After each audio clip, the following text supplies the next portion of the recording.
Class 9 আজকে আমি তোদের করাবো ভৌতবিজ্ঞানের রৈখিক ভরবেগের পাঠটা। তা দেখ, ফার্স্টে রৈখিক ভরবেগ করতে গেলে আমরা জানতে হবে রৈখিক ভরবেগ কাকে বলে। রৈখিক ভরবেগ আর ভরবেগের সংজ্ঞা একই। রৈখিক ভরবেগ বা ভরবেগের সংজ্ঞা একই। তা দেখা যাক কাকে বলছে।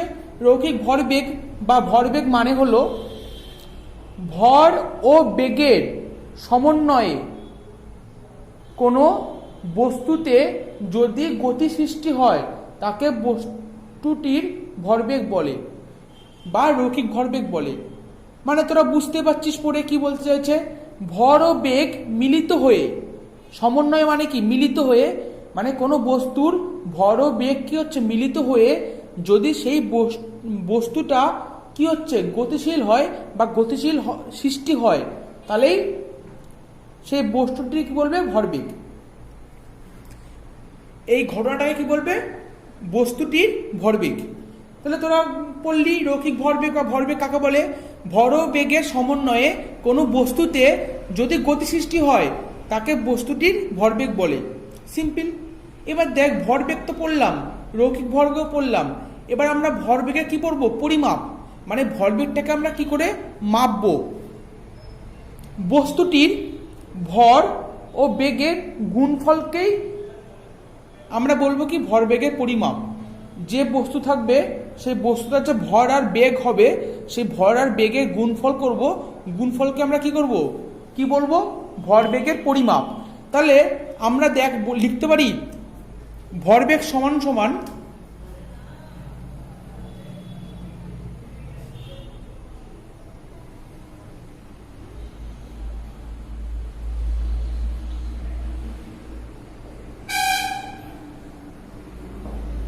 দেখ তো ভরবেগের পরিমাপ মানে ভরবেগটা কত সেটা আমরা কি করে বের করব। বস্তুটির ভর ও বেগের গুণফল, এটাই আমাদের কি ভরবেগের পরিমাপ। কোনো বস্তুর ভরবেগ পরিমাপ করতে গেলে সেই বস্তুর ভরের সঙ্গে বেগটাকে গুণ করতে হবে, তাহলে আমরা সেই বস্তুর ভরবেগের পরিমাপটা পেয়ে যাব। এরপরে আমি আসছি ভরবেগের কোন রাশি। এরপরে টপিক, ভরবেগ হলো একটি ভেক্টর রাশি, কারণ ভরবেগের মান ও অভিমুখ দুটোই বর্তমান, মানে দুটোই আছে। তাহলে ভরবেগ কি রাশি? ভরবেগ হলো একটি ভেক্টর রাশি যার মান আর অভিমুখ দুটোই বর্তমান। তাহলে কি লিখলাম? ভরবেগ হলো ভেক্টর রাশি কারণ ভরবেগের মান ও অভিমুখ দুটোই বর্তমান। পরীক্ষায় 1 নম্বর দেয় ভরবেগ কোন রাশি কেন, তখন আমরা বলবো ভরবেগ হলো ভেক্টর রাশি কারণ ভরবেগের মান ও অভিমুখ দুটোই বর্তমান বা দুটোই আছে। তাহলে আমরা ভরবেগের মাত্রা কি করে বের করব? ভরবেগের মাত্রা মানে কি? ভরবেগ মানে কি ভর গুণ বেগ। তাহলে আমরা লিখতে পারি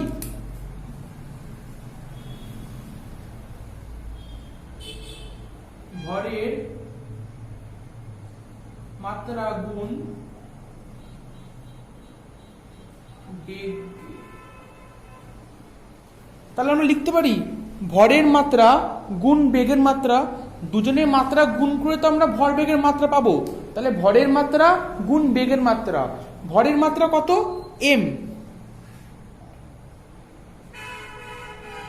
আর বেগের মাত্রা কত L(t⁻⁻1)।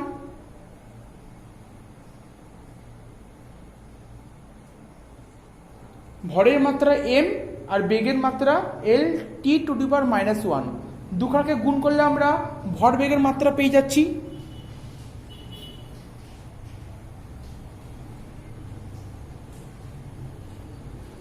তাহলে ভরবেগের মাত্রা আমরা কি পেলাম? mL(t⁻⁻1), এটা হচ্ছে ভরবেগের মাত্রা। ঠিক আছে,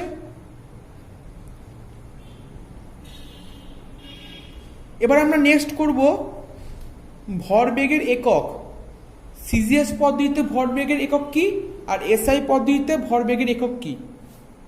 তো তোরা এইটুকু টুকে নে ভালো করে, আমাকে বোর্ডটা মুছতে হবে। ভরবেগের একক, এসআইতে ভরবেগের একক আমরা কি করে পাবো? Kilogram metre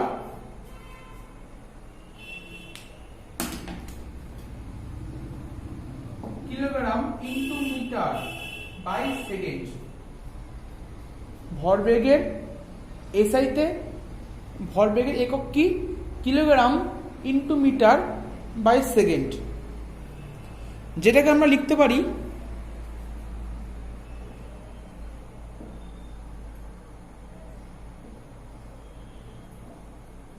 kilogram metre second to the power -1। তাহলে ভরবেগের এসআইতে একক কি পেলাম? Kilogram metre second to the power -1। এসটা নিচে ভাগ আছে, উপরে গেলে কি হবে? পাওয়ারে -1 হয়ে যাবে, তোরা জানিস। এবার আমরা লিখব ভরবেগের সিজিএস এর একক।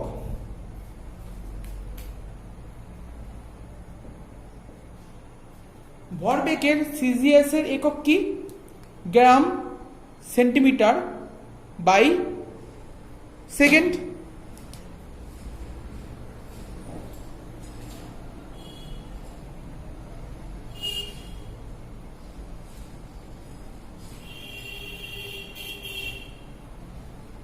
সিজিএস এ ভরবেগের একক হলো gram into centimetre by second. সেটাকে আমরা কি করব?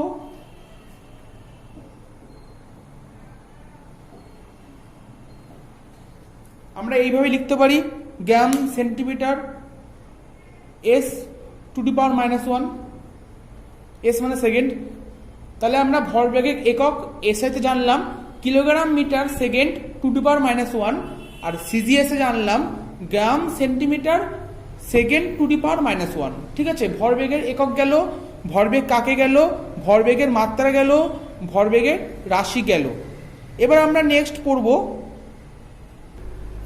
দেখ এবার আমি তোদের করাবো নিউটনের দ্বিতীয় গতিসূত্র থেকে বলের পরিমাপ কি করে বের করা যায়। নিউটনের দ্বিতীয় গতিসূত্র থেকে বলের পরিমাপ, ঠিক আছে। তা দেখ, এর জন্য আমাদের ফার্স্টে জানতে হবে নিউটনের দ্বিতীয় গতিসূত্র কি। তোরা সবাই জানিস, তোদের আমি করিয়েছি, তোরা মুখস্থও করেছিস। তা নিউটনের দ্বিতীয় গতিসূত্র কি? কোনো বস্তুর ভরবেগের পরিবর্তনের হার বস্তুটির উপর প্রযুক্ত বলের সমানুপাতিক হয়। মানে কি? কোনো বস্তুর ভরবেগের পরিবর্তনের হার বস্তুটির উপর প্রযুক্ত বলের সমানুপাতিক, এবং প্রযুক্ত বল যেদিকে ক্রিয়া করে ভরবেগের পরিবর্তনও সেদিকে হয়। এটা হচ্ছে নিউটনের গতিসূত্র। এবার আমরা জানবো নিউটনের দ্বিতীয় গতিসূত্র থেকে কিভাবে আমরা বলের পরিমাপ করতে পারি। ঠিক আছে, দেখা যাক। ফার্স্টে দেখ, আমি একটা সাইডে আঁকছি, তোরা দেখ। এম একটা বস্তু, তো দেখতে পাচ্ছিস এম একটা বস্তু যার প্রাথমিক বেগ হচ্ছে ইউ। এম একটা বস্তু যার প্রাথমিক বেগ হচ্ছে ইউ।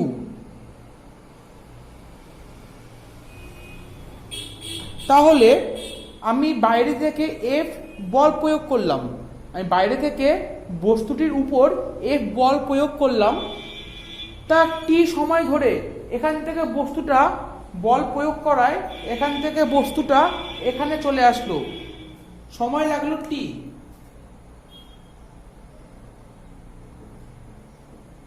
সময় লাগলো টি। এখান থেকে বল প্রয়োগ করায় এম ভরের একটা বস্তু যার প্রাথমিক বেগ ছিল ইউ, সেটা এখান থেকে টি সময় পর এখানে চলে আসলো, যখন বস্তুটার ভর এম আছে, যা ছিল তাই আছে, কিন্তু বস্তুটা তখন অন্তিম বেগ ভি। তাহলে আমরা এখানে আঁকা থেকে কি বুঝতে পারছি? এম ভরের একটা বস্তুকে আমি বাইরে থেকে এফ বল প্রয়োগ করেছি, বস্তুটার প্রাথমিক বেগ হচ্ছে ইউ, যেটা টি সময় পরে এম ভরে সে বস্তুটি অন্তিম বেগ কত? ভি। এবার দেখ, অঙ্কে আসছি।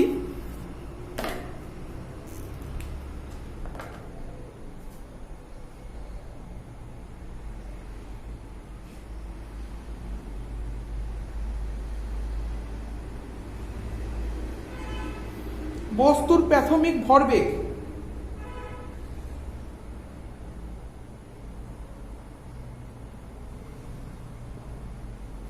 বস্তুর প্রাথমিক ভরবেগ, বস্তুর প্রাথমিক ভরবেগ কি হবে? ভর ইন্টু বেগ, মানে কি M into U, M U.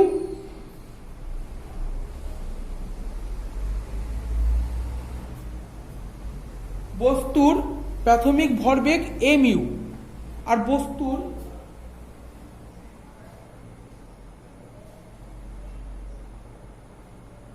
বস্তুর অন্তিম ভরবেগ কত হবে? ভর এম আর বেগ কত? ভি। তাহলে বস্তুর অন্তিম ভরবেগটা আমরা কি পাচ্ছি? M V. তোরা একটু আগে শিখেছিস ভরবেগ বের করতে গেলে ভরের সঙ্গে বেগটাকে গুণ করতে হয় ভরবেগের পরিমাপ বের করতে গেলে। তা প্রাথমিক বেগ মানে হচ্ছে M into U, M U, আর অন্তিম বেগ হচ্ছে M into V, M V. এবার দেখ, বস্তুর প্রাথমিক ভরবেগ ছিল এম ইউ, সেটা টি সময় পরে বস্তুর অন্তিম ভরবেগ হয়ে গেল এম ভি। তাহলে আমরা বলতে পারি ভরবেগের পরিবর্তন কত হলো? কি করব? অন্তিম ভরবেগের সঙ্গে প্রাথমিক ভরবেগটাকে আমরা বিয়োগ করব, যে ভ্যালুটা পাবো ওটাই আমাদের কি হবে? ভরবেগের পরিবর্তন। তাহলে আমরা লিখছি, দেখ,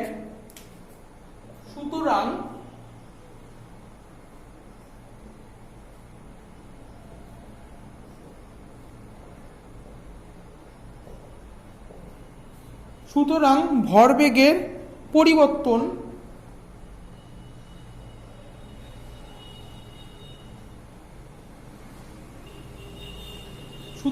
ভরবেগের পরিবর্তন কি হবে? অন্তিম ভরবেগ বিয়োগ প্রাথমিক ভরবেগ। অন্তিম ভরবেগ কত? M V. আর প্রাথমিক ভরবেগ কত? M you.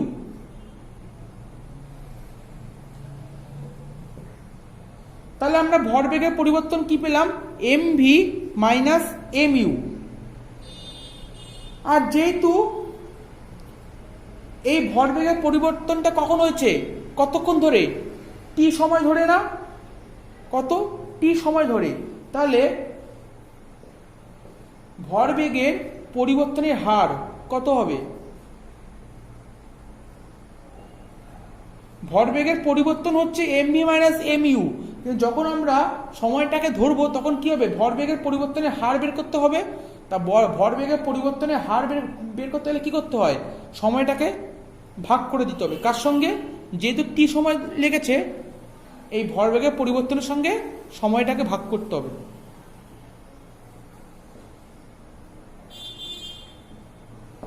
আমরা কি পেলাম? ভরবেগের পরিবর্তনের হার কত পেলাম? M V minus M U by T. এবার দ্বিতীয় সূত্রানুসারে, নিউটনের দ্বিতীয় সূত্র অনুসারে কি আমরা জানি? আমরা জানি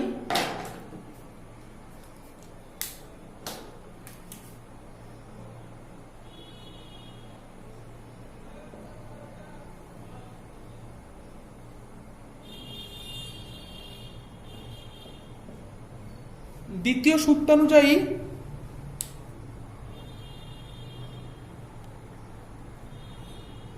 সূত্রানুযায়ী আমরা জানি কি জানি? আমরা হচ্ছে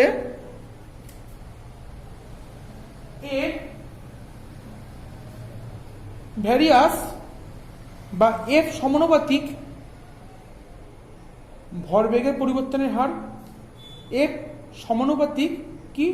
ভরবেগের পরিবর্তনের হার। তা ভরবেগের পরিবর্তনের হার আমরা কত পেয়েছি?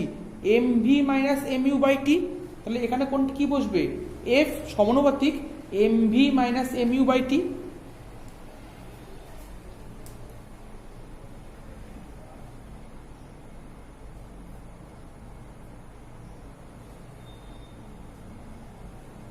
M V minus M U by T.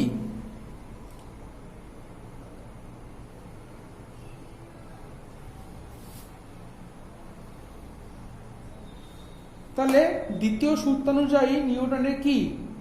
M সমানুপাতিক ভরবেগের পরিবর্তনের হার, মানে এফ সমানুপাতিক M V minus M U by T. এবার আমরা এখান থেকে লিখতে পারি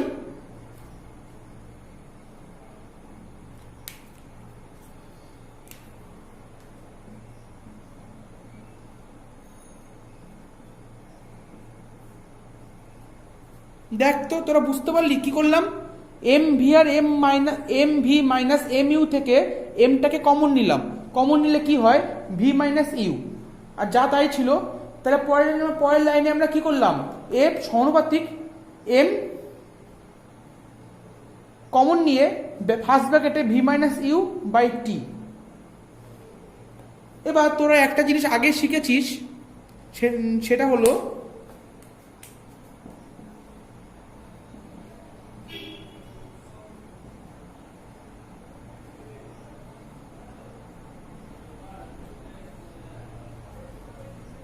তোরা এটা আগে শিখেছিস ভি মাইনাস ইউ বাই টি সমান সমান এ মানে কি ত্বরণ, ভি মাইনাস ইউ বাই টি সমান সমান এ মানে কি ত্বরণ।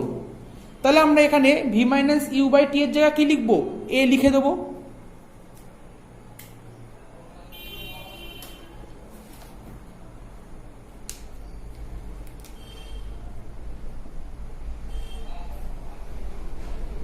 কি পেলাম, এম সমানুপাতিক M into A, V minus U by T এর জায়গায় আমরা এ লিখলাম, এমটা যেরকম সেরকম বসে গেল। তাহলে আমরা নিউটনের দ্বিতীয় গতিসূত্র থেকে বলের পরিমাপ পেলাম, যেখানে এফ মানে কি বল, এটাই আমাদের অঙ্কে করতে দিতে হবে। যখন পরীক্ষা বলে দেবে নিউটনের দ্বিতীয় গতিসূত্র থেকে বলের পরিমাপ বের করো, তখন আমাদের এখান থেকে এত অবধি করতে হবে, ঠিক আছে। এফ সমানুপাতিক এম ইন্টু এ, এটাই আমাদের অ্যান্সার, যেখানে এফ মানে বল। তাহলে নিউটনের দ্বিতীয় গতিসূত্র থেকে আমরা বলের পরিমাপ বের করতে পারলাম, ঠিক আছে। এটাকে আরেক লাইনে করা যায়, সেটা হচ্ছে